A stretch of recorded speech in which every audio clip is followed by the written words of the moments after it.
जुगत जात के खेत गेहूं बो दिए और गेहूं जब पका तो कच्चा कच्चा जो दाना था ना उस समय सारा दाना निकल आया था, उसको तोड़ के बाली और फिर वही आंबा लगा के उसमें भूना और नीम करके फूंक फूंक के उसका क्या नाम दाना मैं खेत में बैठ के खाया।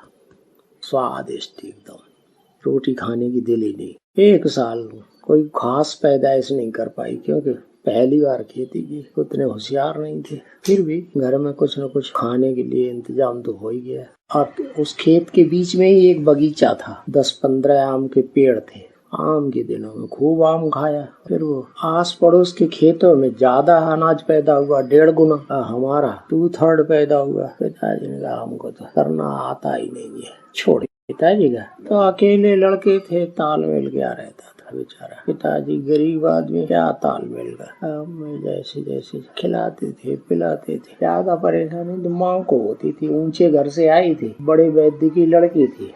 नानी माँ ने चालाकी करके पिताजी का जनेऊ यज्ञोपवीत बड़े धूमधाम से गांव में किया। खूब लड्डू बनाए बूंदी के, सारे गांव को खिलाए, सब जात वालों को कहा आओ खाओ। लोगों ने समझा बुढ़िया के पास बहुत पैसा है, चारों तरफ है, शोहरत हो गई गांव में। पटियाले के वैद्य जी आए, उन्होंने पिताजी का शादी कर दी। पिताजी का काम बन गया। अरे इतने बड़े घर की लड़की, तो फिर उसको खाना पीना पहनना ओढ़ना मकान सब अच्छा चाहिए ना, और नहीं मिला जिंदगी में कभी। बच्चे की आशा लगा के बैठी थी, बच्चा बड़ा होगा, नौजवान होगा, लिख कर खिलाएं पिलाएंगे। और 3 बच्चे मर गए पहले ही। चौथे हम पैदा हुए, तो अब टैली किया अलौकिक में, दिल्ली में 4 पैदा हुए, 3 मर गए, 1 रह गया। एक बार चाय की दुकान रखी मेले में, रात दिन खूब चाय बिकी। एक चौबे जी थे, उन्होंने बताया कि ये चीजें डालेंगे, ये मसाले 24-25 मसाले बता दिए, इसमें डालेंगे तो चाय बहुत बढ़िया बनेगी। सारी दुकान वाले तुम्हारे चाय की दुकान के आगे भीड़ लगा के पिए। हमने सारा मसाला खरीदा। 2-3 दिन दुकान चली, रात दिन सोने का भी मौका नहीं। पिताजी ने थोड़ा सहयोग दिया, शुगर ने इतना खर्चा किया, बढ़िया चाय बनी तो सारे लफड़ लफड़ पी जाते थे। 15 पैसे की चाय, बाद में 2.5 रुपए बचे। 2.5 रुपए में से 1 रुपया माता जी को दिया, वो भी खोटा निकला। और माता जी चारों तरफ मोहल्ले में कहना है, एक कमाई करके लाया मेरे को खोटा पैसा दे दिया। बोलिए क्या मानो, किसी शैतान आदमी ने ढेर सारी चाय पी ली, 6-7 कप चाय पी हुई, अगर खोटा रुपया दे दिया।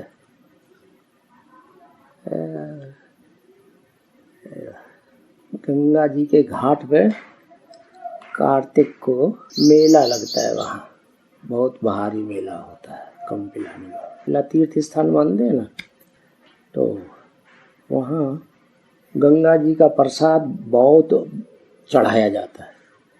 प्रसाद क्या होता है, वही चीनी का बना हुआ पेड़ा, वो बिकता है। हलवाई लोग चीनी का पेड़ा खूब बनाते हैं, इकट्ठा थाल भर भर के दे देते हैं, हाथ पे रख करके बेचते हैं ना। तो हमने भी लिया, 1 थाल भर के पेड़ा लिया, सारा दिन बेचा, शाम को 1 पैसा भी फायदा नहीं हुआ। फायदा नहीं हुआ, घाटा भी नहीं हुआ। पता नहीं ज्यादा तौल दिया क्या हुआ।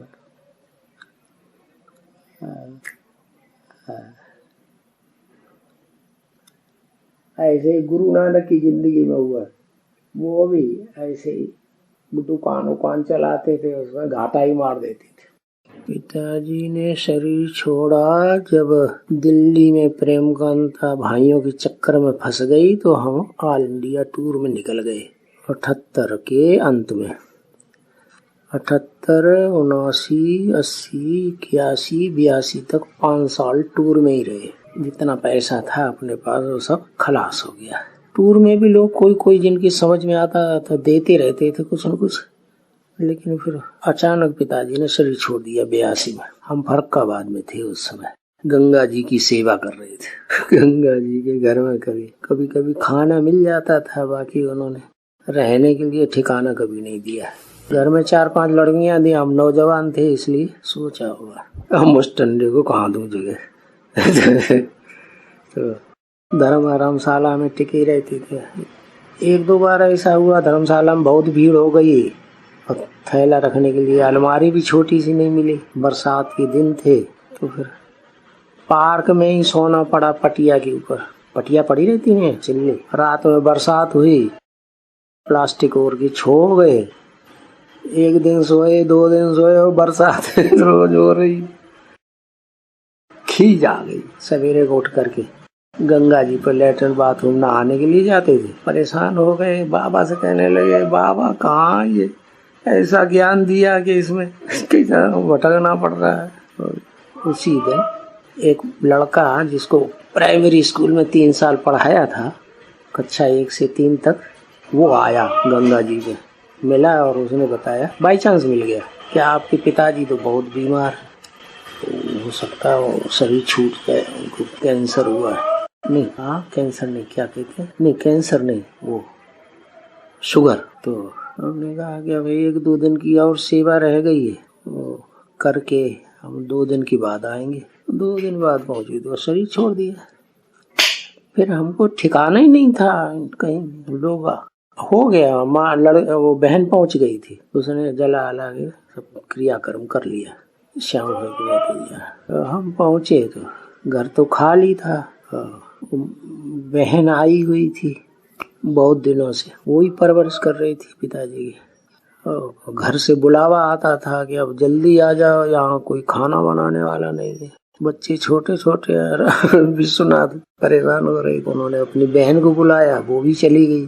तो माता जी को जल्दी थी जाने की। जैसे ही हम गए, वो दूसरे दिन वहां से विश्वनाथ को बुलाया, वो आ गए, लेके चले गए। हमें घर खाली मिल गया, हमें जो चाहिए था तो मिल गया।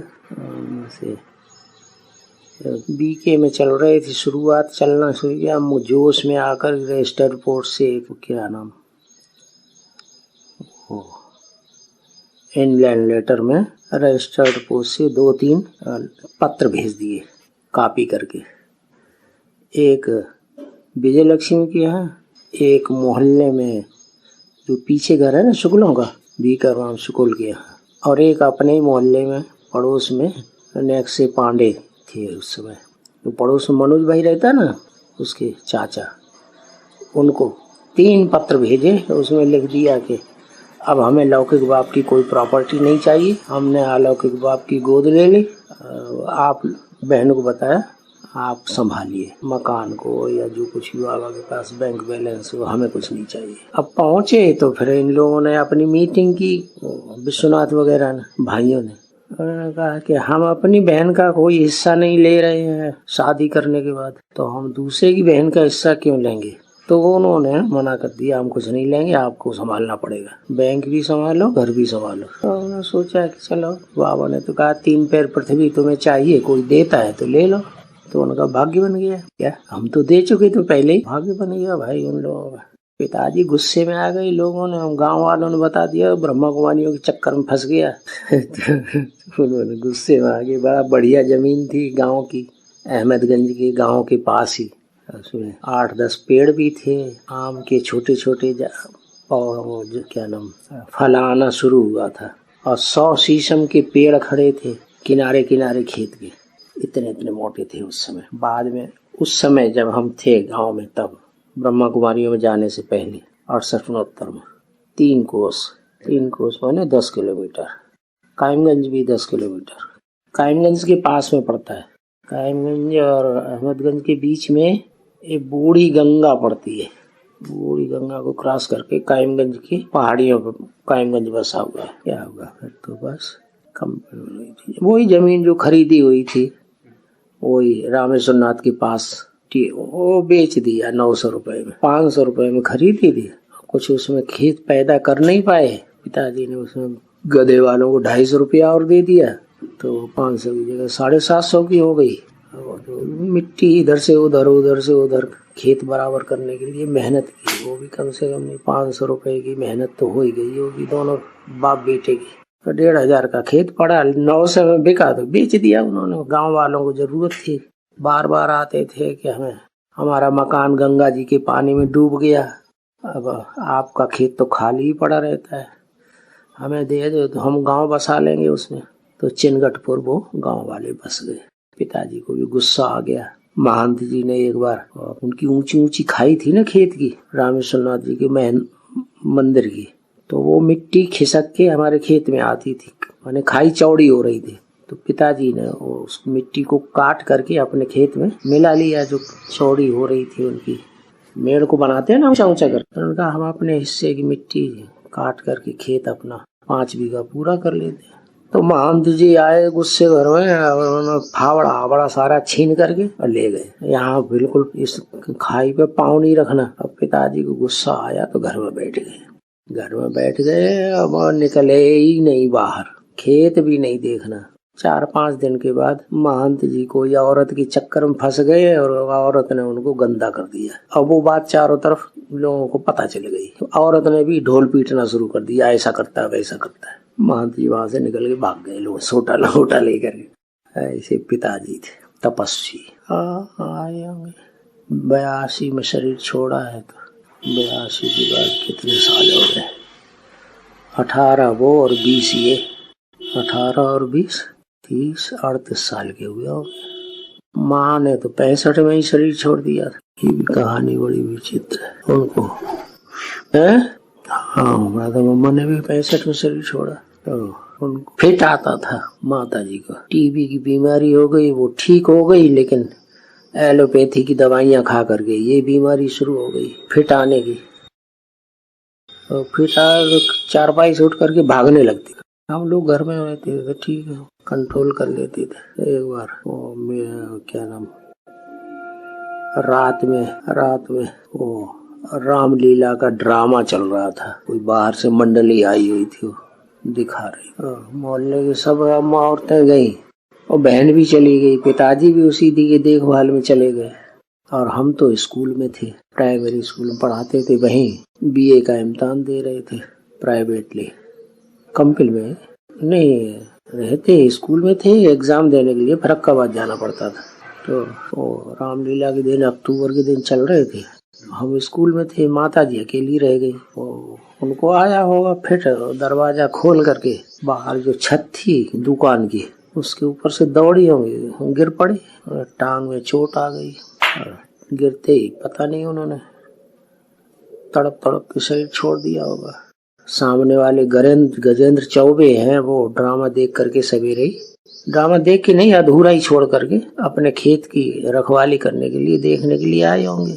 और रास्ते में आए थे, देखा माता जी नीचे पड़ी गई जमीन में, वो गली में। तो उन्होंने उनको उठा के दरवाजे पे चबूतरे पर रख दिया और दौड़ के गए, पिताजी को बताया। पिताजी हमको बुलाया खेत से, दोनों लोग आए तो एकदम शरीर छोड़ चुके हैं। ऐसे माता जी पिताजी की दोनों की कोई सेवा नहीं हो सकी। फिर क्या 82 से लेकर के डॉक्टर ओम प्रकाश का साथ मिल गया, उनको ज्ञान सुनाया तो उनकी समझ में पूरा बैठ गया। वो सुबह शाम आकर के मुरली सुनने लगे। जैसे जैसे क्लैरिफिकेशन सुनते जाते थे, उनका नशा चढ़ गया।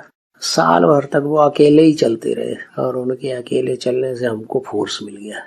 साल भर के बाद गांव के दूसरे लोग आने लगे, वो भी जुड़ गए। और जो कमरा था ना पुराना, इससे कम चौड़ा था लेकिन लंबा था ज्यादा, वो भरने लगा जिज्ञासुओं से। फिर हमारा फोर्स बढ़ गया।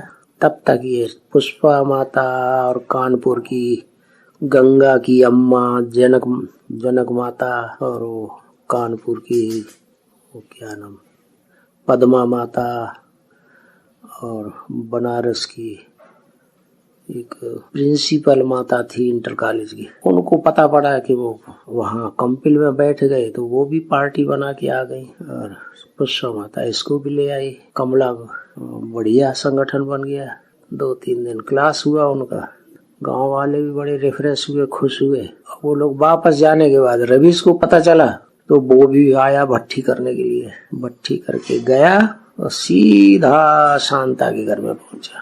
और शांता की पहले उसने डिस सर्विस की हुई थी फोन करके कि वीरेंद्र ने तो ऐसा किया, वैसा किया प्रेम कांता के साथ। यहाँ से संगठन तो सारा उखड़ गया। आप तो यहाँ आकर के उनसे खूब रिफ्रेश हुए थे और यहाँ आकर के कंपनी में आकर के हमको तो बहुत मजा आया। अभी उसने दोबारा जाकर के उनकी सर्विस की तो निकल पड़ी। पहले अकेली आई माँ को साथ लेके, दोबारा गई तो कर्नाटक की पार्टी ढेर सारी तैयार कर ली। एडवांस ज्ञान सुना के पूरी पार्टी आ गई। फिर शांता ने 2-4 महीने के अंदर ही ये 3 कन्याओं को यहाँ से आंध्रा से निकाल लिया।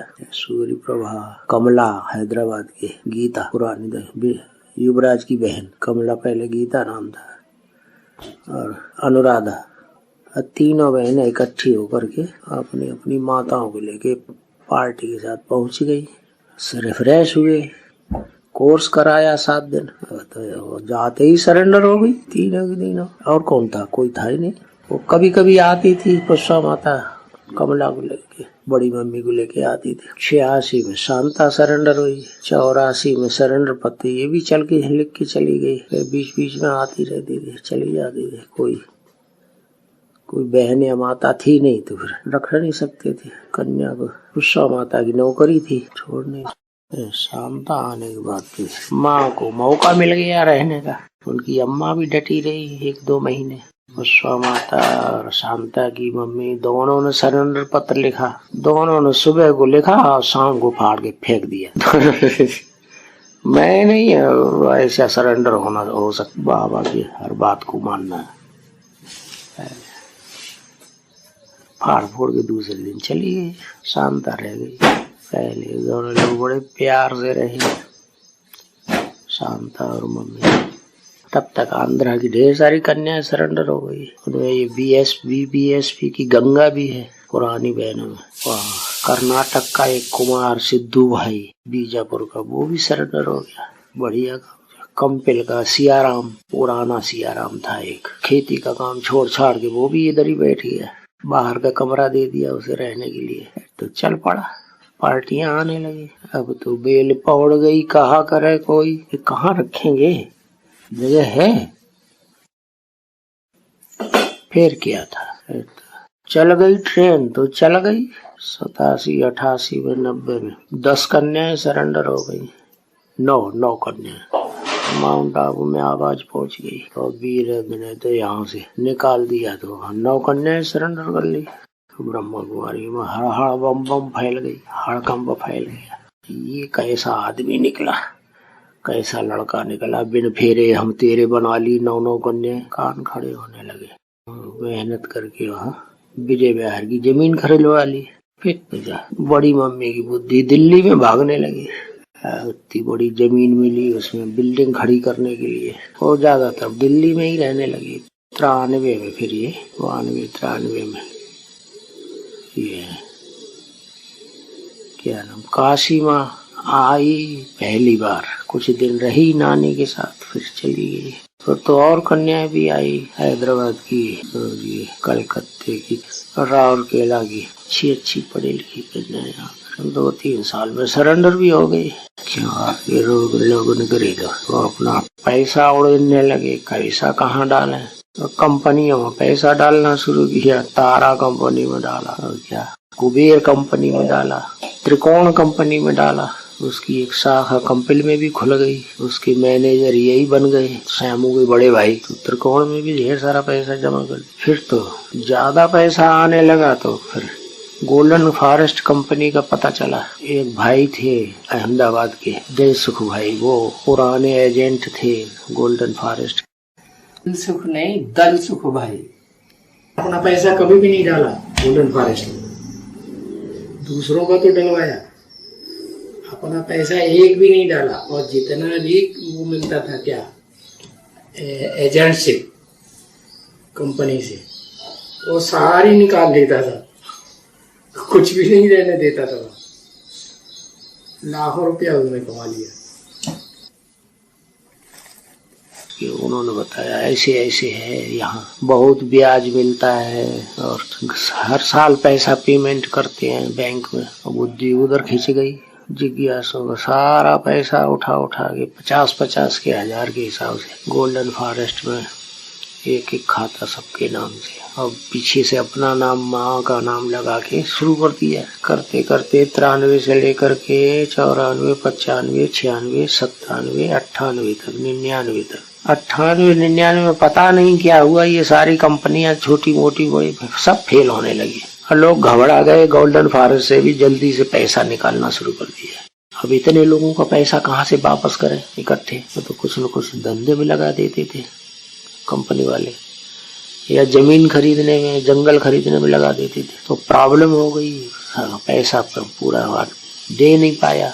उसी बीच में ये पंजाब के जो क्या नाम, चीफ मिनिस्टर, और हरियाणा की चीफ मिनिस्टर चौटाला, उन्होंने गोल्डन फॉरेस्ट में मांग की कि हमें 400 बीघा जमीन दे दो। 400 बीघा नहीं, शायद 400 एकड़ जमीन की मांग की। तो हम उसे कॉलोनाइज कराएंगे, कॉलोनी बनाएंगे, खूब पैसा कमाएंगे। इन्होंने मना कर दिया, गोल्डन फॉरेस्ट वाले के मैनेजर ने, सियाल साहब ने मना कर दिया कि ये तो पब्लिक का पैसा है, आपको कैसे दे दें। बस वो दोनों गुस्से में आ गए, उल्टे सीधे इल्जाम लगा करके गोल्डन फॉरेस्ट फ्लॉप करवा दिया। पैसा फंस गया सारा उधर। तो भी गोल्डन फॉरेस्ट वालों ने हमको ये जमीन दे दी, चंडीगढ़ वाली 400-500 बीघा। लेकिन जमीन में से जितना भी लकड़ी का उनका प्रॉपर्टी थी वो सारी उन्होंने काट ली पहले, फिर हमें दे दी। इस बात का हमको पता नहीं चला, दे दी, लेकिन उसको रजिस्ट्रेशन कराने के लिए हमारे पास पैसा ही नहीं था। तो ऐसे ही कागजों में लिख के दे दी। पावर ऑफ अटॉर्नी बनाई, वो भी जैसी बनाना चाहिए वैसी बनाई नहीं, ऐसी पावर ऑफ अटॉर्नी बना दी कि गोल्डन फॉरेस्ट की जमीन को ये बेचना खरीदना यहाँ शुरू करेंगे, और आपने पूरा नहीं सौंपी। तो कागज काम नहीं किया। पटवारी के पीछे पड़े कि हम इतने साल से यहाँ खेती कर रहे हैं, 7 साल हो गए, 6-7 साल, हमको जमीन का म्यूटेशन करके दो। AKF को, आध्यात्मिक कृषि फार्म को, आध्यात्मिक विद्यालय को दिया ही नहीं म्यूटेशन।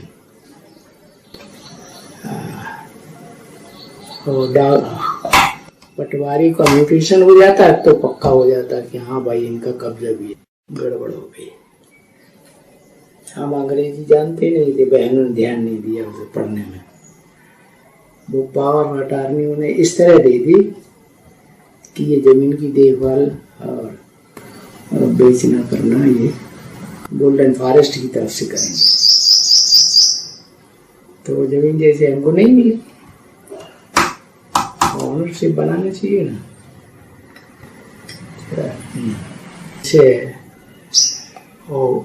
कोई कंपनी मैनेजर रखती है ना अपने, ऐसे उन्होंने मैनेजरशिप की तरीके से हमको पावर ऑफ अटॉर्नी दे दी कि हमारी कंपनी के मैनेजर है, जमीन को बेचना करना जो कुछ भी करना हो वो इनको अथॉरिटी है।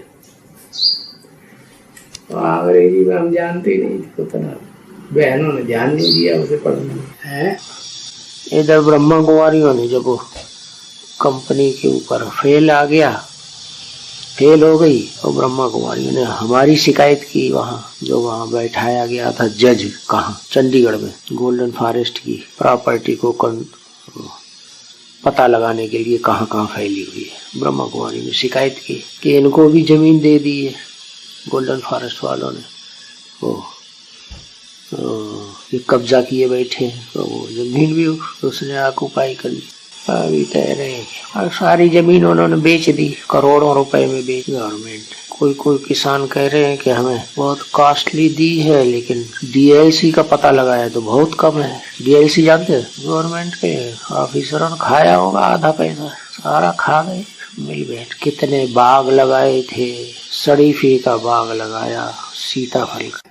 रामलू है, पानी बाल्टी में ले जा करके भर के पौधों में लगाता था, ट्यूबवेल से पानी भर के ले जाता था, बाल्टी में पौधों में लगाता। 1 एकड़ में बढ़िया वाले आम लगाए, 1.5 साल में फल देने वाले। 2 एकड़ में चीकू लगाया, अंजीर का बाग बनाया, और तालाब था उसमें हर साल इतना ढेर सारा सिकाड़ा पैदा होता था, जिज्ञासु को खूब बांटते थे। जिज्ञासु लेने के लिए मना करते थे, हम नहीं इतना खा पाएंगे, बेचते थे नहीं, सूखने के लिए सुखाने के लिए जगह नहीं थी, ढेर सारा सिकाड़ा खराब होने लगा। अमरूद का बाग सब बेकार हो गया।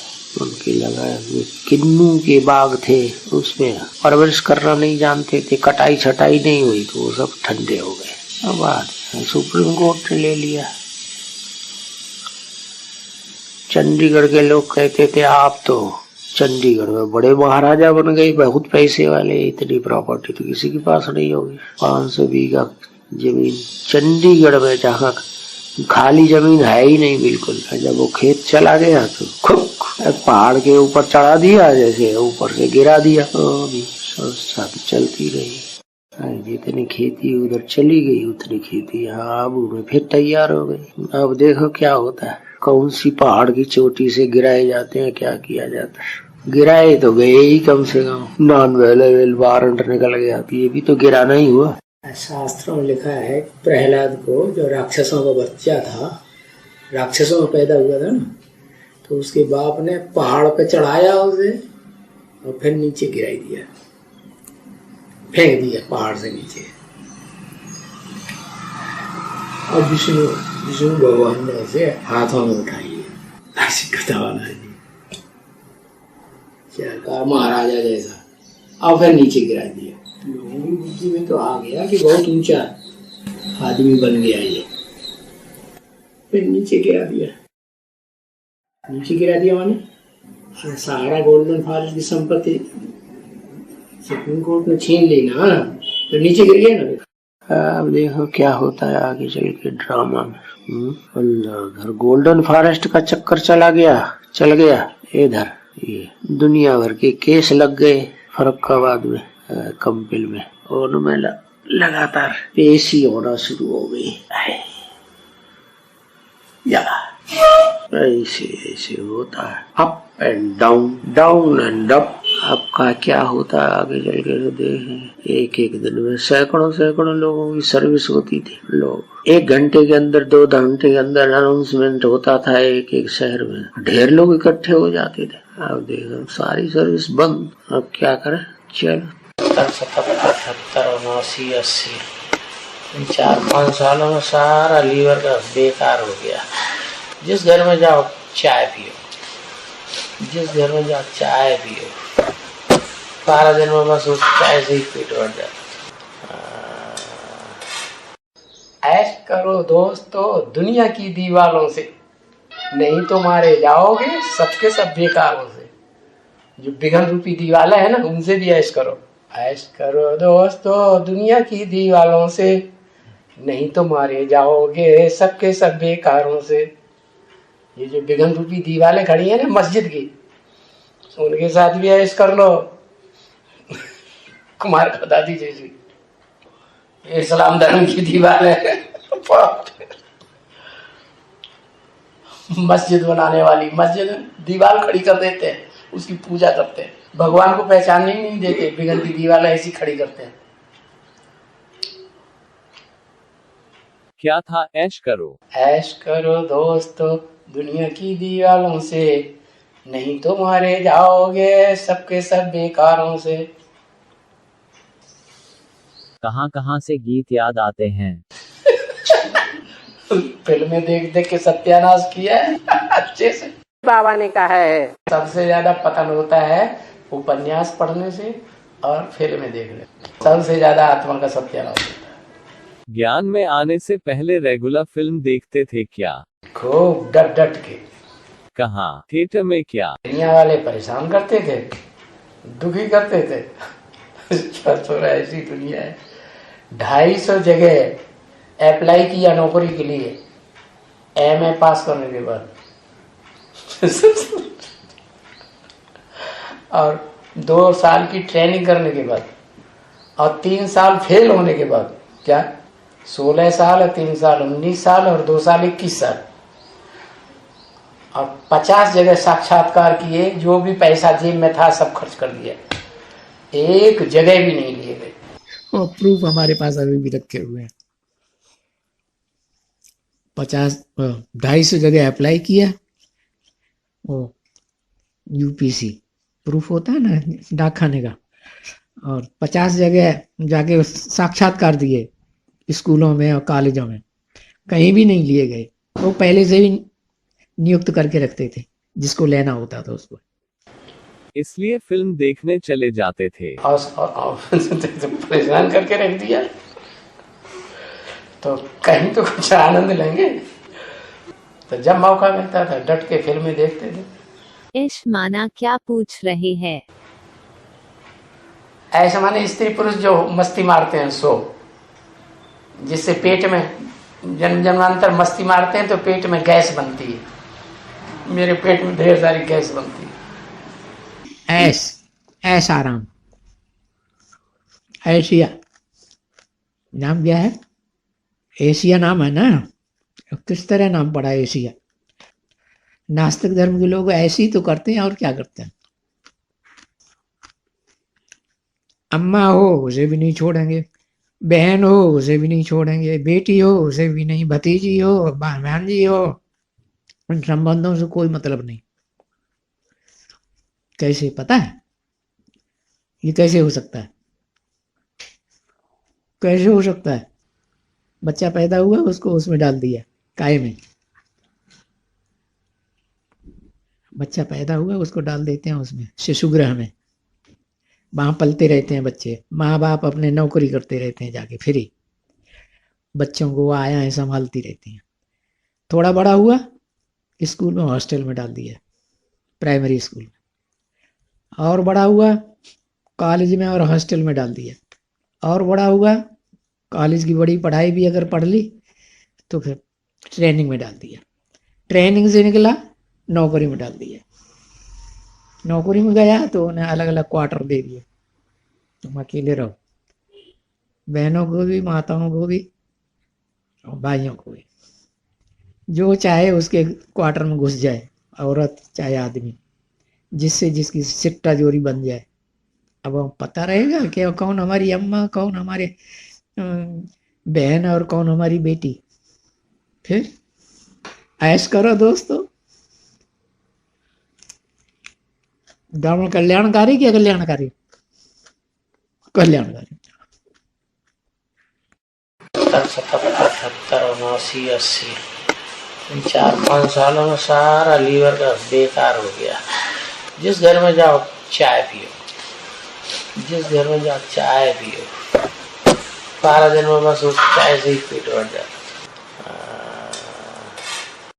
ऐश करो दोस्तों दुनिया की दीवालों से, नहीं तो मारे जाओगे सबके सब बेकारों से। जो बिघन रूपी दीवाला है ना, उनसे भी ऐश करो। ऐश करो दोस्तों दुनिया की दीवालों से, नहीं तो मारे जाओगे सबके सब बेकारों से। ये जो बिघन रूपी दीवालें खड़ी है ना मस्जिद की, उनके साथ भी ऐश कर लो। कुमार का दादी जैसी इस्लाम धर्म की दीवार है। मस्जिद बनाने वाली, मस्जिद दीवार खड़ी कर देते हैं, उसकी पूजा करते हैं, भगवान को पहचानने ही नहीं देते, बिगन की दीवार ऐसी खड़ी करते हैं। क्या था ऐश करो? ऐश करो दोस्तों दुनिया की दीवारों से, नहीं तो मारे जाओगे सबके सब बेकारों से। कहां से गीत याद आते हैं? फिल्में देख देख के सत्यानाश किया है अच्छे से। बाबा ने कहा है सबसे ज्यादा पतन होता है उपन्यास पढ़ने से और फिल्में देखने, सबसे ज्यादा आत्मा का सत्यानाश होता है। ज्ञान में आने से पहले रेगुलर फिल्म देखते थे क्या? खूब डट डट के। कहाँ? थिएटर में क्या? दुनिया वाले परेशान करते थे, दुखी करते थे। थोड़ा ऐसी दुनिया है। 250 जगह अप्लाई किया नौकरी के लिए, एमए पास करने के बाद।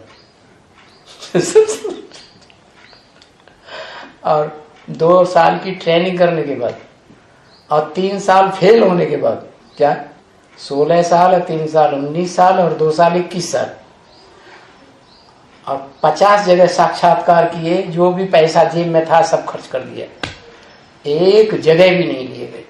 और प्रूफ हमारे पास अभी भी रखे हुए हैं। 250 जगह अप्लाई किया, वो यूपीसी प्रूफ होता है ना डाक खाने का, और 50 जगह जाके साक्षात्कार दिए स्कूलों में और कॉलेजों में, कहीं भी नहीं लिए गए। वो पहले से भी नियुक्त करके रखते थे जिसको लेना होता था उसको। इसलिए फिल्म देखने चले जाते थे। और परेशान करके रख दिया, तो कहीं तो कुछ आनंद लेंगे। तो जब मौका मिलता था डट के फिल्में देखते थे। इश माना क्या पूछ रहे हैं? ऐसा माने स्त्री पुरुष जो मस्ती मारते हैं, सो जिससे पेट में जन्म जन्मांतर मस्ती मारते हैं तो पेट में गैस बनती है। मेरे पेट में ढेर सारी गैस बनती है। ऐस आराम, एशिया नाम क्या है? एशिया नाम है ना, किस तरह नाम पड़ा एशिया? नास्तिक धर्म के लोग ऐसे ही तो करते हैं, और क्या करते हैं। अम्मा हो उसे भी नहीं छोड़ेंगे, बहन हो उसे भी नहीं छोड़ेंगे, बेटी हो उसे भी नहीं, भतीजी हो, भांजी हो, उन संबंधों से कोई मतलब नहीं। कैसे पता है? ये कैसे हो सकता है? कैसे हो सकता है? बच्चा पैदा हुआ उसको उसमें डाल दिया काय में, बच्चा पैदा हुआ उसको डाल देते हैं उसमें शिशुगृह में, वहां पलते रहते हैं बच्चे, माँ बाप अपने नौकरी करते रहते हैं जाके फ्री, बच्चों को आया है संभालती रहती हैं। थोड़ा बड़ा हुआ स्कूल में हॉस्टल में डाल दिया, प्राइमरी स्कूल में, और बड़ा हुआ कॉलेज में और हॉस्टल में डाल दिया, और बड़ा हुआ कॉलेज की बड़ी पढ़ाई भी अगर पढ़ ली तो फिर ट्रेनिंग में डाल दिया, ट्रेनिंग से निकला नौकरी में डाल दिया, नौकरी में गया तो उन्हें अलग अलग क्वार्टर दे दिए, तुम अकेले रहो, बहनों को भी, माताओं को भी, और भाइयों को भी, जो चाहे उसके क्वार्टर में घुस जाए, औरत चाहे आदमी, जिससे जिसकी सिट्टा जोरी बन जाए। अब पता रहेगा कि कौन हमारी अम्मा, कौन हमारे बहन और कौन हमारी बेटी। फिर ऐश करो दोस्तों। धर्म कल्याणकारी क्या कल्याणकारी? कल्याणकारी। कैसे कल्याणकारी? प्योरिटी से होती है स्थापना, इम्प्योरिटी से होता है विनाश। इम्प्योरिटी की अति होगी तो विनाश हो जाए, अति का अंत है। ये अभी से भागे हैं बहुत, बाबा तो 76 से भागे हुए हैं ब्रह्मा कुमारियों की नजरों से, कोई नहीं बताता है। और ढेर सारी कंप्लेंट है, बाबा की एफआईआर दर्ज कराई है, तो 74-75 की बात है एफआईआर दर्ज कराई वगैरह। लड़ाई झगड़ा तो ये शुरू होता है कलयुग में।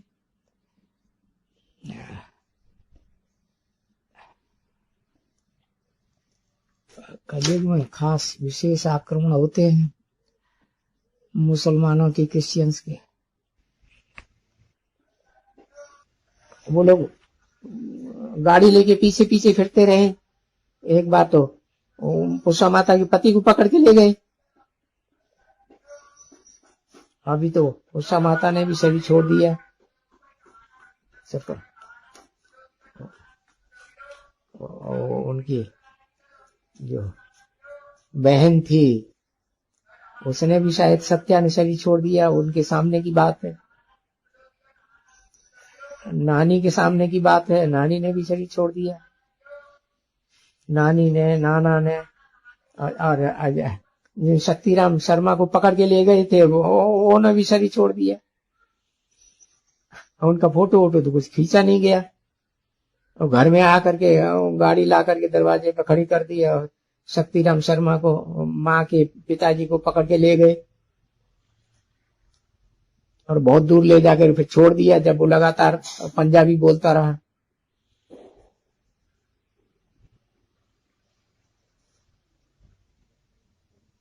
और छोड़ गए, छोड़ के चले गए, 10 मिनट बाद हम आ गए। 1 महीने तक लगातार कार दौड़ती रही, जीप कार हमारे पीछे पीछे। अब दिल्ली में सवेरे को कहीं है पश्चिम में तो शाम को पूरब में, ऐसे आलूट बसेस से भागते रहे, प्रोग्राम भी करते रहे गीता पाठशाला में। जब तक तो उनको पता चले गीता पाठशाला में प्रोग्राम हो रहा है यहाँ, जब तक वो भाग के आए तब तक हम नजर 76 से लेकर के अभी कितने साल हो गई है, 46 50 45 46 साल में एक बार भी उनकी पकड़ में नहीं आए। और जेल में जाने के बाद तो उन्होंने वो गुंडा ही लगा दिया बाबा के पीछे, 70,000 रुपया दे करके सुपारी दे दी उसे, इसको खत्म कर दो। वो भी पोल पट्टी खुल गई तो अधिकारी डर गए। अधिकारियों को भी पैसे दिए थे, गुंडे को भी पैसे दिए थे, टाइगर को। बाद में भी टाइगर पीछे लगा रहा जब हमको अंदर के बैरक में डाल दिया गया। जब नहीं हाथ आए तो जेलर को उसने झापड़ मार दिया, जेलर सीधे ट्रांसफर करा के भाग गया।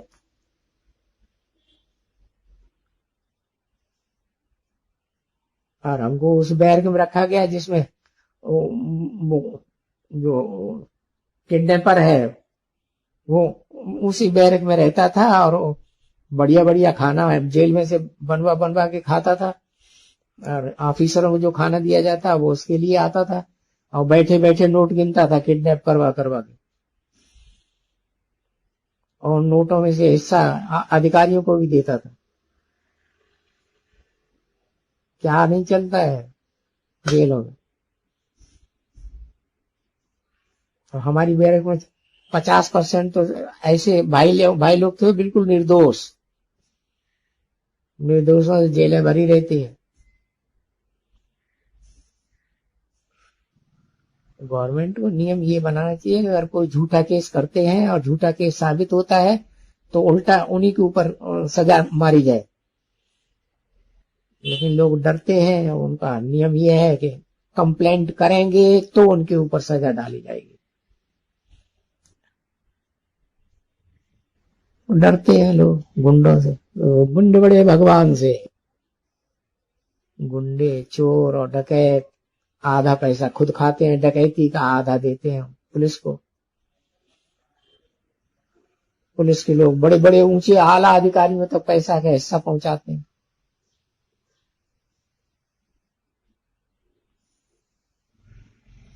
एक बार डीएसपी आया था रात में कंपनी में, हमको बुलाया थाने में। शांता ने मना कर दिया, वो तो सो गए, अब नहीं मिलेंगे।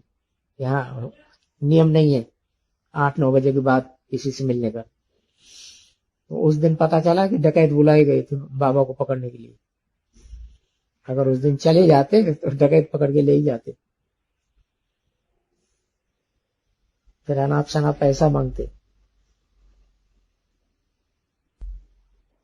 तो हर जगह से हमको बाबा ने बचाया, अभी भी बचा रहा है। अंडरग्राउंड से बाहर निकलेंगे तो लाट टपक पड़ेगी 5 लाख रुपए के ऊपर। ढेर सारे तो विरोधी हो रहे हैं।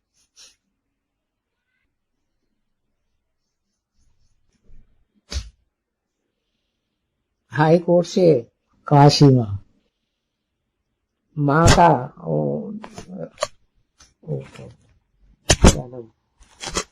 वो मिल गया आर्डर। उसके बाद भी 3-4 बार उसका मामा पीछे पड़ा। दिल्ली में 2 बार आया पुलिस के लोगों को लेकर के, अधिकारियों को लेकर के। कोर्ट में वो पेश कर दिया, हाई कोर्ट का, इलाहाबाद हाई कोर्ट का। इनको तो परमिशन मिली हुई है, दोनों बार वापस चला गया। काशी माँ को हाई कोर्ट से ऑर्डर मिला हुआ था फ्री होने का।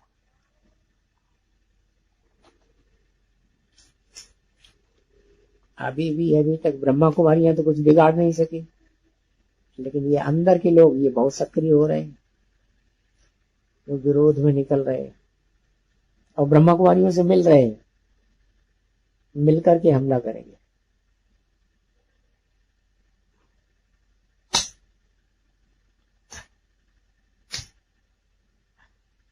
कोर्ट, हाई कोर्ट पैसा लेकर के बैठा हुआ है ब्रह्मा कुमारियों से, उसके सामने किताब दे दी तो पढ़े कौन उसे? और एक झूठा केस और लगा दिया, पूरा ही झूठा केस। माता के अलावा वो क्या नाम, रचना का, रचना के ऊपर फिर और एक केस लगा दिया, क्या नाम, ज्ञानेश्वरी। क्या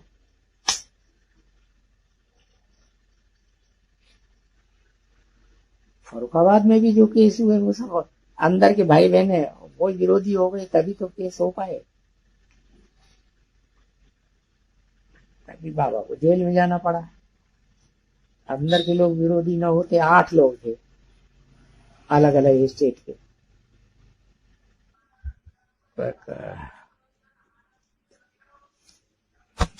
कितनी जेल लगी।